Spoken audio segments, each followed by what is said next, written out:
Hirap ka ba sa calculus, especially in solving integral? Tara, aral tayo. So we have here the integral of 1 over x plus square root of x dx. So sa unang tingin, mukhang mahirap ano. Sa video na to, pasisimplihin natin yan. So to do that, we can let square root of x be equal to another variable. So bali mag-introduce tayo ng variable para mas maging simple yung integral natin. Suppose square root of x is equal to t. Okay? Squaring both sides, so we have the square of the square root, matatanggal yung radical sign, di ba? So x equals t squared. Now, taking the derivatives, differentiating this, we have dx equals 2t dt. Okay? So, kinuha natin yung derivative with respect to t. Ano? Now, yung original integral natin, now 1 over x plus square root of x dx. So, actually, yung dx, pwede mo namang ilagay dito no, sa numerator. Wala namang problema yan.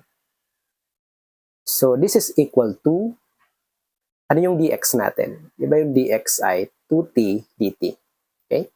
So, integral of 2t dt. Okay? So, how about the denominator? X. Ano yung x natin? So, ang x ay t squared. T squared plus square root of x. Ano yung square root of x natin? So, that is t, right? So, plus t. So, di ba? Naging simple na. Ngayon, ang next step natin ay i-factor natin. Ano? So, we have integral of 2t dt over, so factor out natin yung t. So, we have t times, okay, t plus 1, okay? So, makakancel na natin yung t. So, we have the integral of 2 dt over t plus 1. Actually, pwede mo na siyang ilabas yung to, ano, pwede mong ilagay doon sa left ng parang uod yung integral symbol. Nandito na yung 2, integral of dt over t plus 1. So, familiar na tayo sa mga ganyang form ng integral.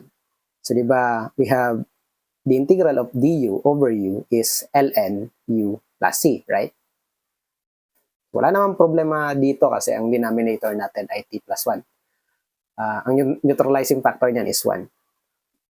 So, walang problema kapag wala namang 2 dyan sa t, di ba?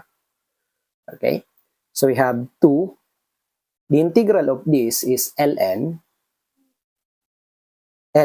u. Okay? So, suppose ang u natin dito ay t plus 1. Ano? So, we have ln t plus 1 plus c. Okay? So, by the way, ano yung t natin? Ano yung t? So, di ba ang t natin kanina ay square root of x.